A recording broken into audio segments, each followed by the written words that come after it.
Please start.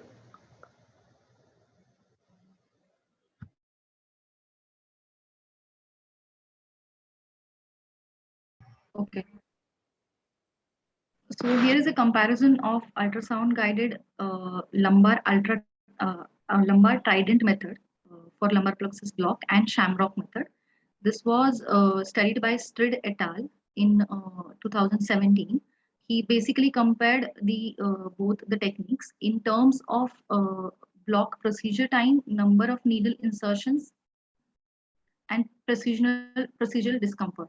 So the primary outcome of their study was block procedure time, which was described in seconds, and it definitely found that Shamrock method was performed in lesser time than the lumbar ultrasound trident method given by Karmakar. And 20 healthy men were included in this ultrasound guided block who underwent an randomized control trial. So the secondary outcomes were procedural discomfort, number of needle insertion, injected spread was assessed with magnetic resonance, sensory motor effect, as well as the lidocaine pharmacokinetics. However, only in these three aspects, that is block procedure time was less in Shamrock, number of needle insertion was less in Shamrock. Also the procedural discomfort, which was noted in NRS units, that is 0 is most less comfortable and 10 is most uncomfortable. So only in these three aspects, the significance of the study was demonstrated, that the Shamrock method was better in performance time, as well as the number of needle insertions required were less, patient discomfort was less as compared to the lumbar ultrasound technique. This was a study done by again Karmakar et al. In 2018. This was for the comparison of paramedian transverse view and the Shamrock scan technique. Now here the study aimed to compare the ultrasound visibility of the lumbar plexus. So again, Karmakar demonstrated that lumbar plexus was more frequently visualized and the quality of ultrasound visualization of the lumbar plexus was superior with the Shamrock intertransverse scan than with the paramedian transverse scan.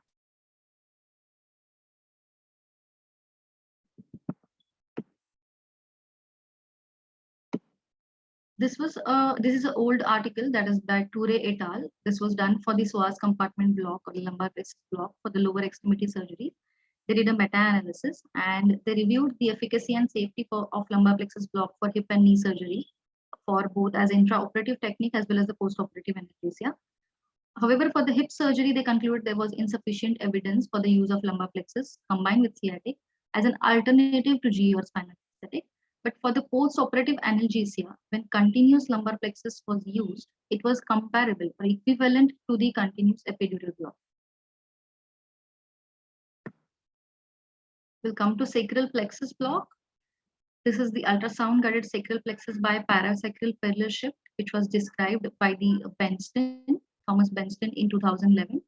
How he did this block was transducer was kept in the line between the posterior superior iliac spine and the greater trochanter. So the probe was kept between the posterior superior iliac spine and the midpoint of the line connecting posterior superior iliac spine and the greater trochanter. And the iliac bone was identified as seen in the Sona anatomy. Gluteus maximus and medius muscle were identified. Then the probe was slided down in the same scan technique, same plane, and inferomedially, where we can see the broken line of the iliac bone.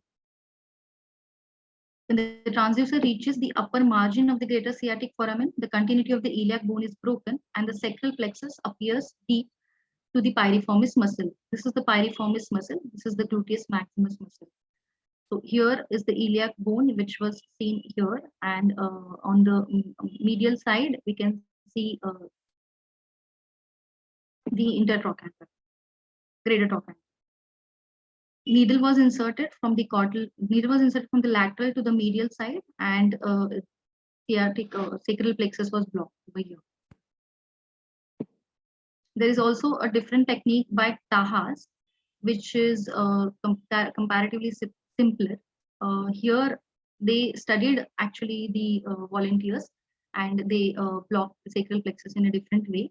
That in these patients, probe was kept directly in the axial plane 8 centimeter lateral to the gluteal cleft. And it was slided up or down until the break in the iliac bone and the greater sciatic foramen was visualized like this. Ultimately, they found that this technique was much more simpler, and the median time required for the ultrasound identification of the sacral plexus was between 8 to 13.7 seconds from keeping the probe in the described area.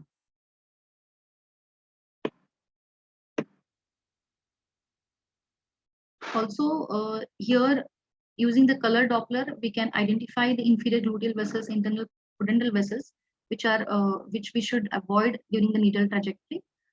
The Taha used the method of out of plane technique of the sacral plexus blocker, coming the needle from the out of plane and blocking the sacral plexus directly, avoiding the vessels. Complications of sacral plexus block: loss of parasympathetic function to the bowel, bladder, and sphincters may occur. Since they are the parasympathetic portion of the autonomic nervous system, sympathetic block is rare, but it can be seen if proximal spread to the sympathetic fibers is occurring. Coming to the femoral nerve block. Femoral nerve block is formed, as we have seen, from the dorsal divisions of the L2 to L4 nerve roots. At the level of the fifth lumbar vertebral body, actually it exits the psoas muscle from medial to lateral direction. And in the down in the inguinal ligament, it lies below the fascia iliaca and lateral to the femoral artery and vein.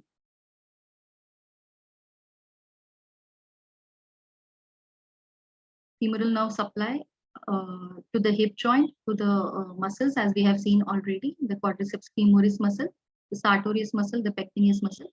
Cutaneous supply is over the medial anterior cutaneous nerve of the thigh, supplying the anterior thigh, and on the medial side of the leg and foot. Landmark carried femoral nerve block is with the we first identify the femoral artery pulse, and the needle should be inserted just 1 centimeter lateral to it with the angle of 30 to 45 degree of the needle. Needle should be inserted with the cephalad in the cephalad direction. Needle will be advanced to the fascia lata and iliaca. You will feel the pop, and after we get the quadriceps muscle twitch, we will inject the 15 to 20 ml of local anesthetic. USG carried technique. Patient should be in supine position again, ipsilateral leg slightly abducted and externally rotated. High frequency linear array transducer probe is used for femoral nerve block. For the transverse scan of the femoral nerve, we will first place the ultrasound transducer parallel to the inguinal ligament, approximately 1 centimeter proximal to the inguinal crease.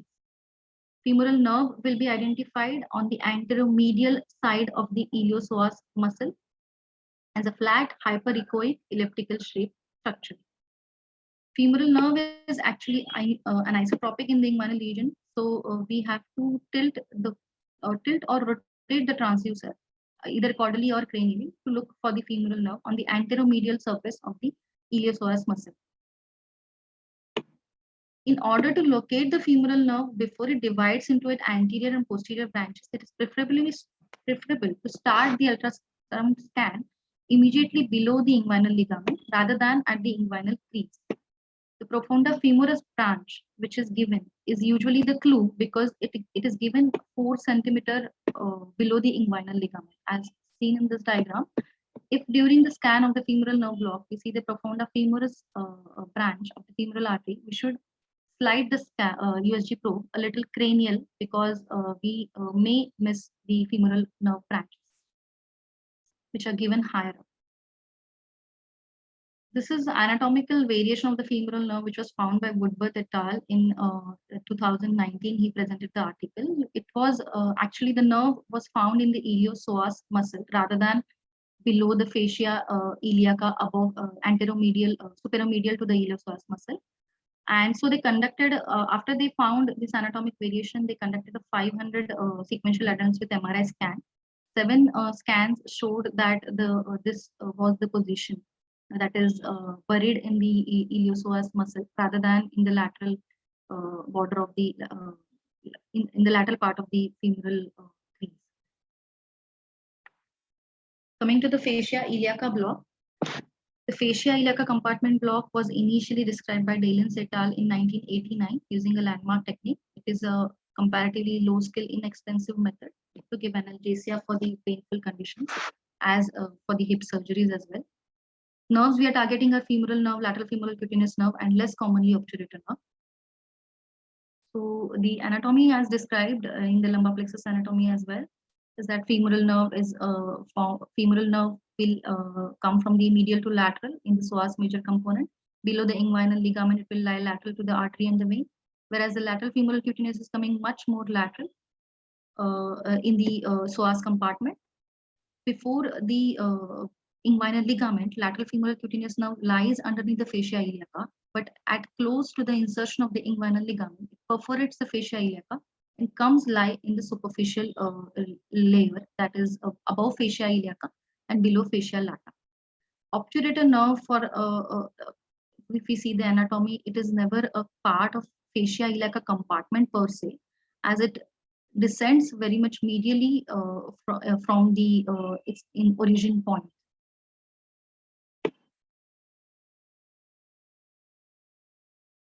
It exits psoas muscle medially at the level of S1, comes outside the fascia iliaca compartment, and towards the obturator canal, it will leave the pelvis. Fascia iliaca per se, if we see the compartment,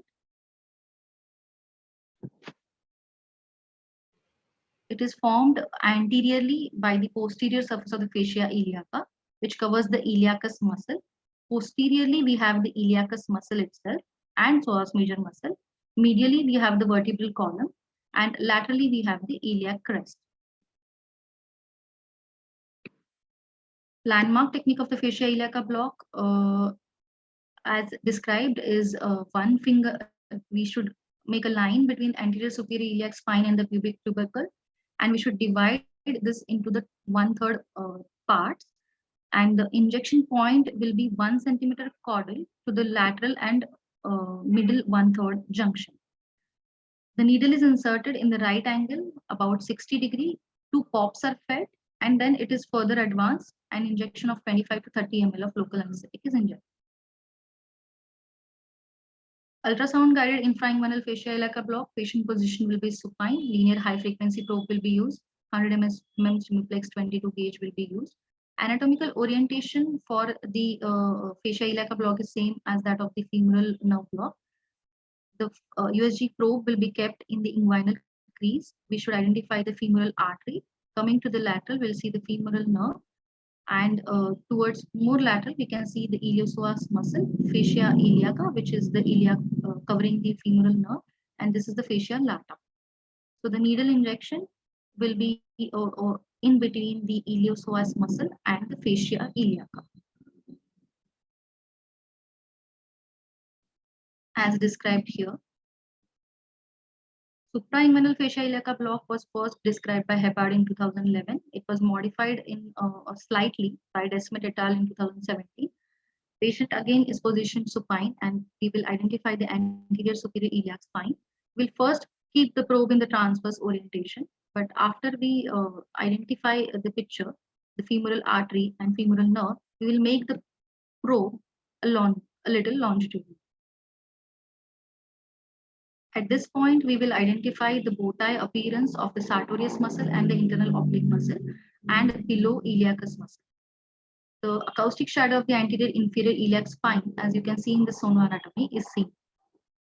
Using an in-plane approach, we will come the needle will be inserted in the fascia iliaca, just above the iliacus muscle and just below the fascia iliaca. The drug spread will be observed and the iliacus muscle will be pushed down. Injection is considered successful if the spread is observed cranial to the point where iliac muscle actually dives under the abdomen. Also, the anatomical landmark which we should be remembering is deep circumflex iliac artery is identified and the drug is injected just below that. This was a study done by Desmet et al. In 2017, which has found that a longitudinal suprainguinal fascia iliaca compartment block has reduced the morphine consumption after total arthroplasty. He has observed that the sensory as well as the motor blockade was significantly more, like 93% was blocked, 93% femoral nerve was blocked for sensory assessment during sensory assessment. 76% patients he observed that obturator nerve was blocked, and 95% he observed that lateral femoral cutaneous nerve was blocked. So this was a very significant study saying the effectiveness of the suprainguinal fascia iliacal block in total hip arthroplasty. However, there was some limitation that assessment of obturator nerve block was difficult because there is inconsistent cutaneous distribution of the obturator nerve. We cannot rely on motor function as well because post-operatively, because of the pain as well as the supply from the sciatic as well as the femoral nerve, we cannot assess the motor function of the obturator nerve, and hence we cannot assess the effectiveness of the obturator nerve involvement by the fascia iliaca block. This is a study done by Vermeulen et al. In 2019 about that suprainguinal is better than the infrainguinal fascia iliaca block in terms that the drug spread is much more proximal, and it is blocking the lateral femoral cutaneous femoral nerve as well as the obturator nerve. Block of obturator nerve in this study was not proven. However, they did the CT and the MRI scans of the patients, and they found that the usual anatomical location of the obturator nerve was consistently blocked by the local anesthesia spread. As you can see in this diagram, this is shown, the red marker is the common iliac artery, and the yellow marker is the drug spread. This is, however, criticized in further articles by Benston et al. In 2021, who is questioning the obturator nerve involvement by the fascia iliaca block, because as per this diagram, the obturator nerve actually lies in the psoas, in the retropsoas compartment and not the psoas compartment below the internal iliac vessels. As seen in this diagram in the study, fascia iliaca compartment is depicted in the green color, and it contains femoral nerve, lateral femoral cutaneous nerve, genitofemoral nerve, and the obturator nerve, if you can see, is in the retropsoas compartment behind the external iliac and internal iliac artery. So according to this study, Benson et al. Actually injected the methylene blue, and this is in the cadaveric study, and they found that the medial spread of the injected in the fascia, suprainguinal fascia iliaca block stops at the brim of the pelvis. Red arrow is nothing but the internal obturator muscle and the psoas muscle, where we can see the obturator nerve over on the medial side, and the drug has stopped at the level of internal obturator muscle itself. After the opening, now this is the diagram before opening of the psoas major muscle. After the opening of the psoas major, we they also found that the dye was not spread in the psoas major muscle or below psoas major muscle. So it is not blocking femoral nerve or lateral femoral cutaneous nerve in the psoas compartment, but it is blocking much more below. Sir, I have not concluded because Ankit will continue. All right.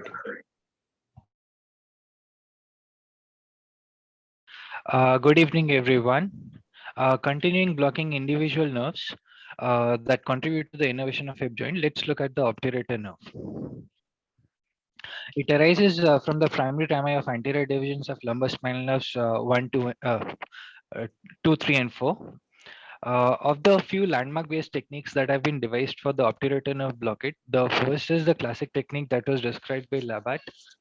The point of needle insertion is 3 centimeters lateral and caudal to the pubic tubercle. After inserting the needle, contact is made with the inferior border of superior pubic rami, and then at a depth of 2 to 4 centimeters, and then the needle is withdrawn and redirected laterally by 45 degrees to enter the obturator canal at an additional depth of 1 to 2 centimeters. The drug is then deposited after observing adductor muscle contractions with a peripheral nerve stimulator. Now coming to the ultrasound guided techniques for obturator nerve block, first we'll be seeing the distal approach in which we block the anterior and posterior branches of the nerve that run in between the adductor longus, brevis, and magnus muscles respectively. Patient is placed supine, and we choose a linear probe for common adult population as this is not a deep block. Transducer is placed medial to the femoral vein, parallel to the inguinal crease, and perpendicular to the screen.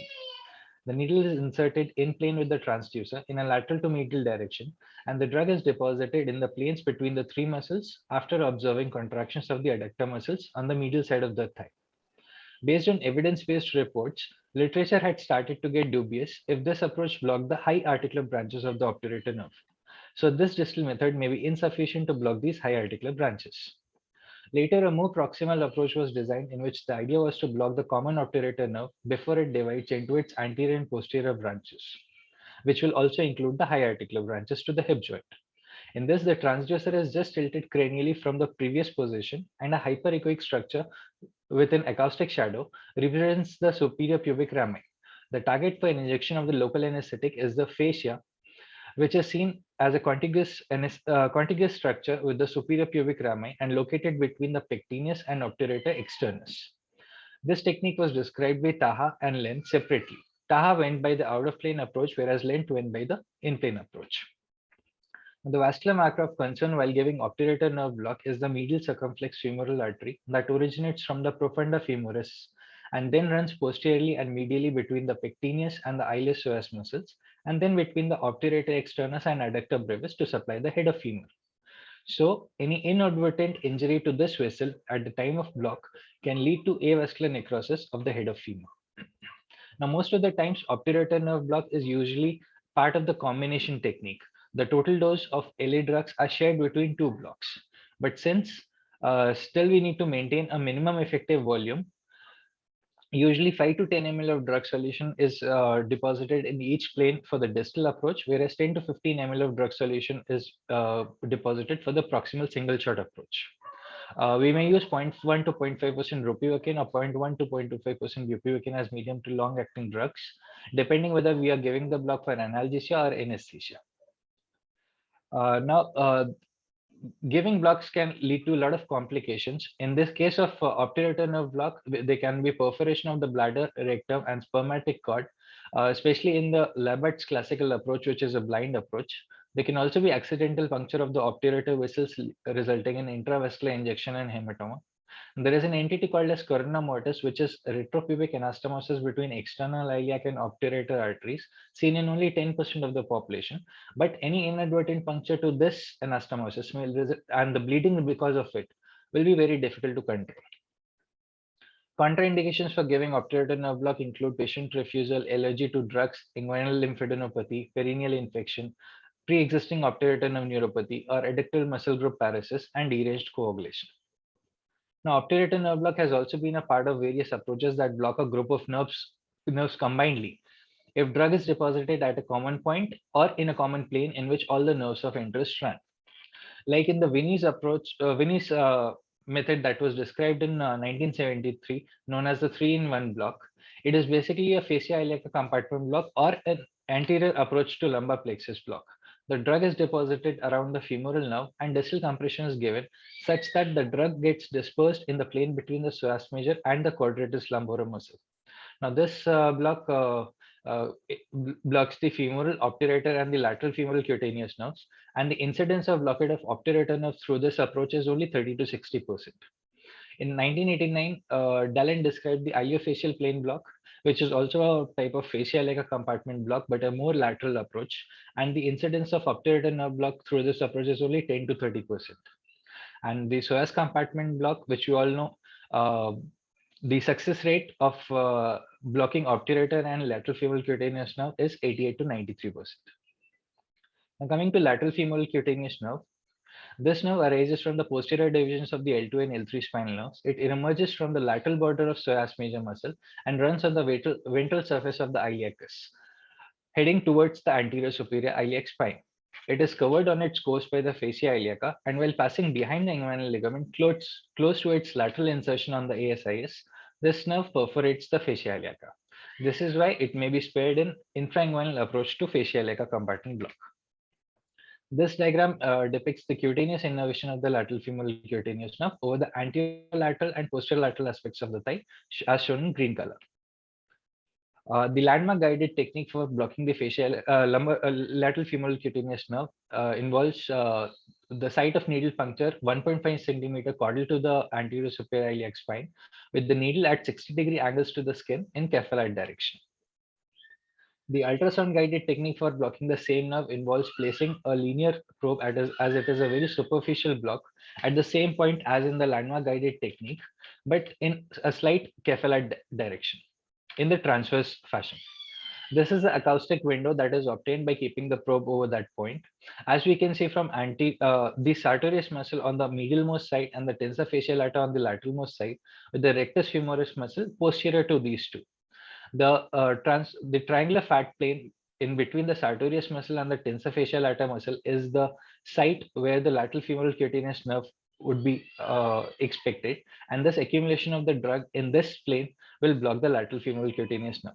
In adult patient, around 5 ml of local anesthetic is usually sufficient, whereas in children, a volume of 0.1 to 0.2 ml per kg per side would be adequate for effective analgesia.